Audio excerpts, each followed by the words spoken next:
Addiction took our mother slowly, rocked her through it, and sung her to sleep sunk deep into the mattress on her bed. When her back teeth fell out, she left them on the side of the bathtub. I was 7, and I kept them in a matchbox. The missing pieces of her kept safe, so she wouldn't be lost forever. So maybe one day we could put her back together. Our house fell down around us, and we tried our best to raise ourselves. The ceilings had water damage, and the bottom stairs had dry rot, and in the winters the radiators would bleed rust. But it was still our house, and Annie made it a home. My sister Annie mothered me, with lopsided band-aids on bruised knees and lukewarm microwave meals. She told me ghost stories and didn't mind when I crawled into her bed later on, too scared to sleep alone. She taught me to dance, barefoot on the living room carpet, music channel on full volume on the TV, shaking our hips before they were fully grown. She always let me shower first so the water was hot, never complaining when she had to make do with cold. She brushed my hair every day before school, even when I screamed and hit her when she caught the tangles. Annie was dark-haired like her father, whoever he had been, but I was blonde. Annie was desperate to be blonde too, like Marilyn Monroe. Like Mom. I think she thought it would make them closer, remind Mom less of her dad. I'd give anything for her to have her hands in my hair one more time, even if it hurt. She moved to New York when I turned 18 and never came back. I still dream about her sometimes. Keeping up with our mother was impossible, and we learned from a young age we would always be left behind. It didn't make it any easier. When she was drinking light, she shone, would wake us up at 3 a.m. with pancakes, dripping in cherry syrup. Sometimes when the weather was right and she'd had enough being drunk alone, she would call our school up and tell them we had both come down with summer sickness, and we'd drive to the beach instead. I remember being 9 years old in the back seat of the car coming home after one of our ocean days, sucking the salt from my fingers. Annie had just dyed her hair blonde, her best friend Jane, helping her bend over our kitchen sink. From behind, I couldn't tell who was mother and who was daughter, radio up and windows down blowing the sky inside. When she was drinking heavy, she'd be out all night, hair piled up like a beauty queen, eyes glazed over and ringed with glitter and black. Sometimes she'd be gone a day or two. She would never tell us when. One day we'd just wake up to an empty house and the fridge packed full. Post-it note on the front with a smear of Mom's lipstick in the outline of a kiss, telling us she'd be back soon. Sometimes she'd bring guys home, filling the table with beer cans and ashtrays, smoke up to the ceiling, Mom lost in the haze. We'd sleep with pillows over our heads, trying to drown out the music they would blast until the AM, and wake up to strangers at our kitchen table in the morning, asking us where we kept the coffee. When Mom drank too little, she fell apart. She wouldn't buy food, refrigerator a gaping hole in the wall. She chain smoke, leaving cigarette burns on the wallpaper up by the stairs, like the walls were sick and decaying. She barely slept, walking around with blue half-moons under her eyes, knuckles raw. She would scream at the slightest thing. I remember once when I spilled a glass of juice on the couch. She looked over at me with dead eyes and dragged me off onto the carpet, and then took every single cushion off the couch and into the backyard, and set them on fire. Annie went to watch a while from the window, and then sat next to me on the floor, backs pressed against the skeleton of the seats, head resting in the crater of my collarbones. When Mom drank too much was the worst.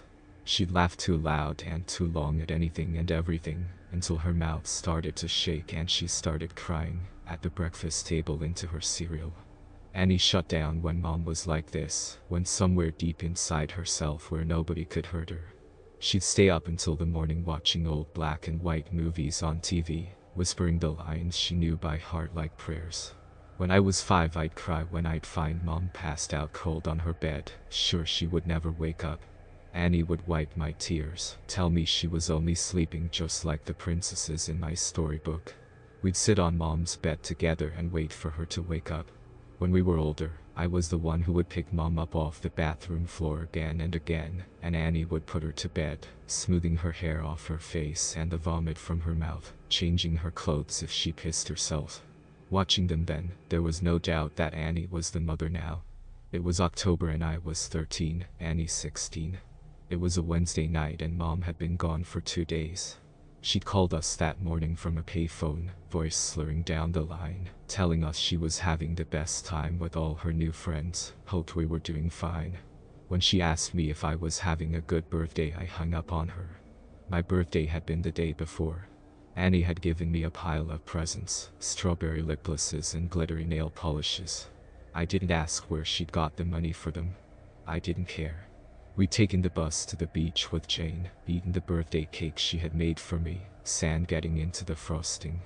It tasted like sweetness in the sea, and I savored every bite and scrape of sugar against my teeth. We watched the sun go down, Annie snapping grainy photos on her shitty Nokia as I blew out my candles, wishing over and over that Mom wouldn't come home, that she'd just stay gone this time. But that Wednesday night, me and Annie weren't speaking. Anger hung heavy between us. It began when she tripped at the bottom of the stairs. We both laughed, Annie throwing her head back, gap between her front teeth catching the light. When I'd bent to pick her up, I'd caught her breath, warm against the freckles on my cheeks. I let go of her arms and she fell again, hitting the floor and grinning, shaking her hair from her face. Her breath was heavy with whiskey. I couldn't start picking her up too, couldn't watch her fall again and again. Just like Mom, I knew she'd never get back up. I'd stared down at her, blonde hair fallen into her eyes, and all I could see was our mother, and then I was running, feet slamming the hallway like heartbeats turned loose. I'd run for the kitchen and tipped every bottle we had down the sink, shoving Annie back as she fought to stop me, catching liquor on her fingers as it fell. She grabbed my shoulders and made me drop the very last bottle. It smashed between us on the floor, glass shards shining like we'd dragged the stars out of the sky and broken them, pieces we could never put back. Outside through the open windows, the sky turned pale gold, clouds a mess of pink and cream smeared across the horizon. I cried then, watching Annie on her knees picking up the pieces. That was Annie, always trying to fix things even when it was too late. The smell of food dragged me from my room, stomach turning traitor inside my ribsage. Annie was cooking pasta, real food not made in a microwave. She'd set the table, Tammy Wynette singing softly from the CD player, Annie gently swaying her hips as she stirred the tomato sauce, rich and warm. As we ate in silence, with every bite I forgave her. Mom never cooked dinner, or remembered my favorite was spaghetti ever since I was a kid, or stayed sober long enough to sit up at a table. Annie wasn't Mom. We were washing the dishes when we first heard it. A moth was crawling down the inside of the pane, and I cracked the window to let it out into the dark. From the backyard came a faint sound. I tilted my head to listen as it was coming from far off.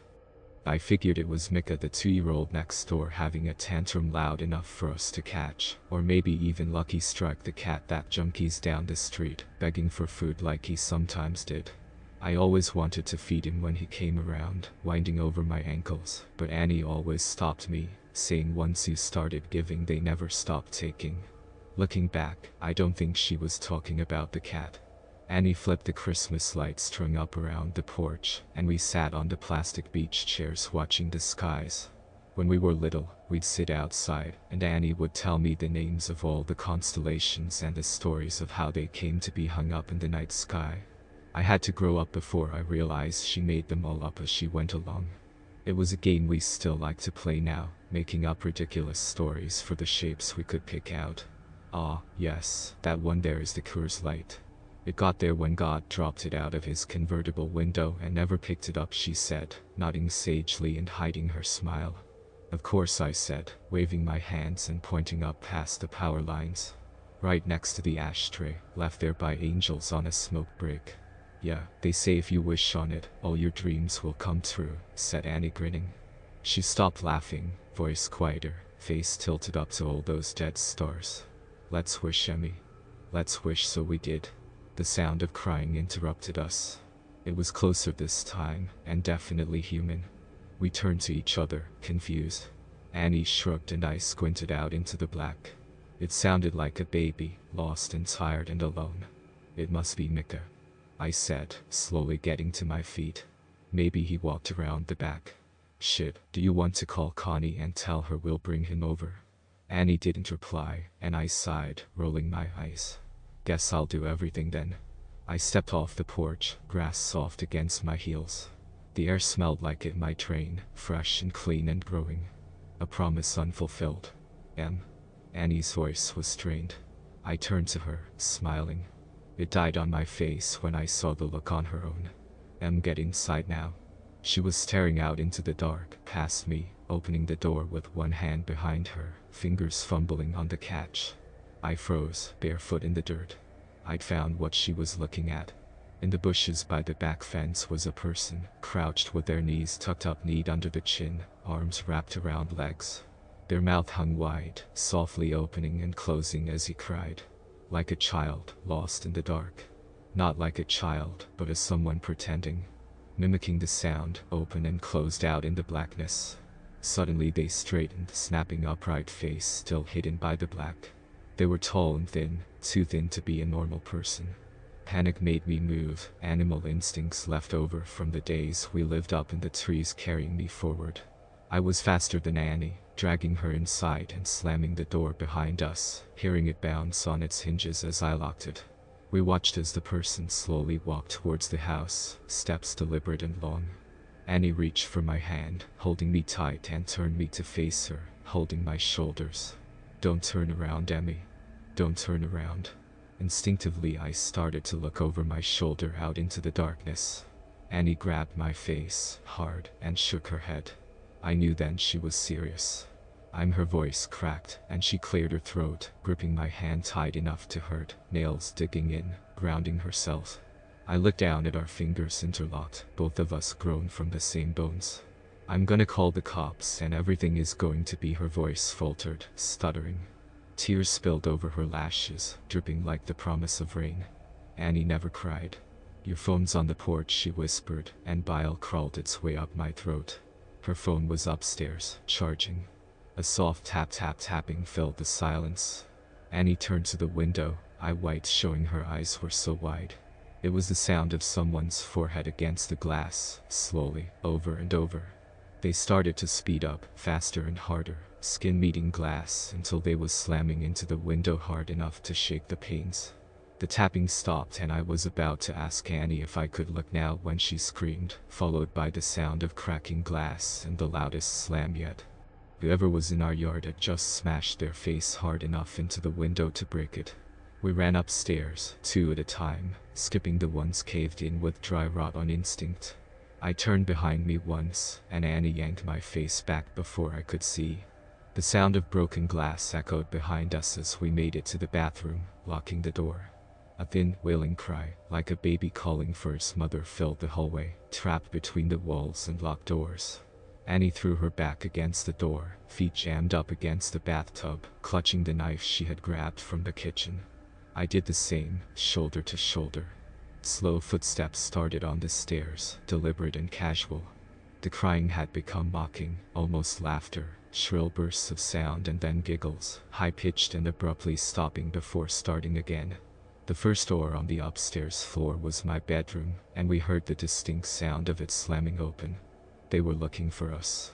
What the fuck is going on? I asked Annie, not even bothering to brush away the tears that I couldn't stop falling. I watched my sister pick herself up off the floor and brace her hands on the door as we heard the sound of a second door slamming open. Mom's room. The next room on the hallway was the bathroom.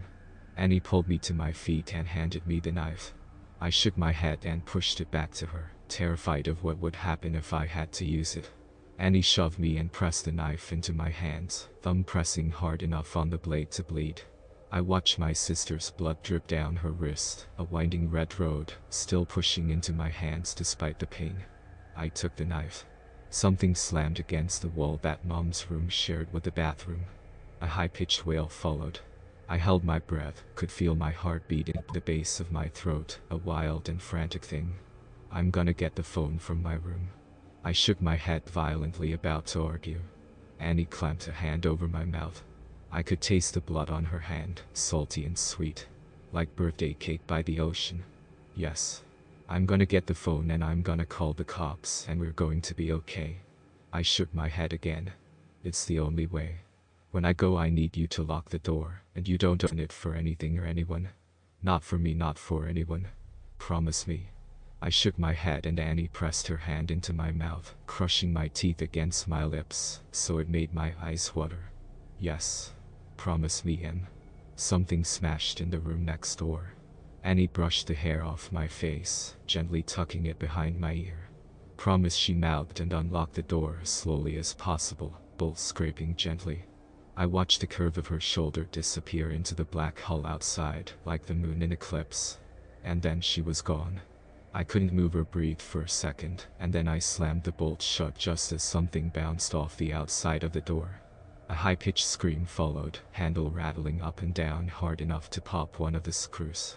I watched it roll towards me on the tiles. And then silence.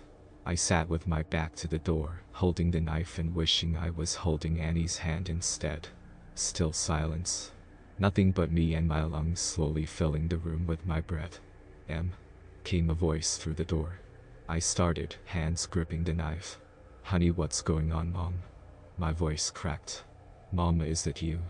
I wrapped my arms around myself, shaking, trying to keep myself still. Sweetie, it's okay, just open the door. It's okay, just let me in.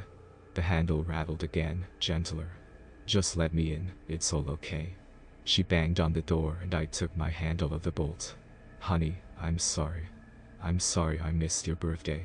I'm sorry I'm such a terrible mother. Please, her voice broke and she started to cry. Just let me in, baby, I'm so sorry. I screwed my eyes shut. She sounded so sad and so lost. I just wanted her to hold me like when I was a kid and I'd come in off the swings with a scraped knee. Maybe this time she meant it. Maybe it would all be okay. My hand found its way to the bolt again. My sister's voice came through the door, warm and gentle. Yeah, Emily, let us in, it's all okay. My hand froze on the bolt, and I tightened my grip on the knife. Annie never called me by my full name. A hand banged on the door, handle rattling.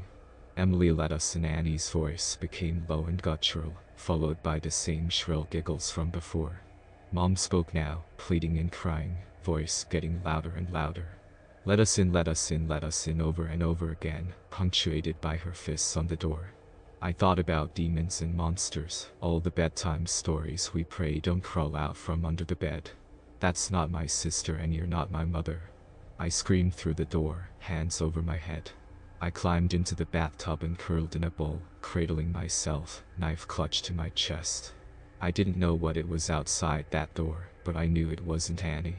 It wasn't the voice that yelled at when I changed TV channel, the one that sang me happy birthday, the one that told me I was smart even when I got bad grades, the one that read me stories about princesses that never wake up. It wasn't human.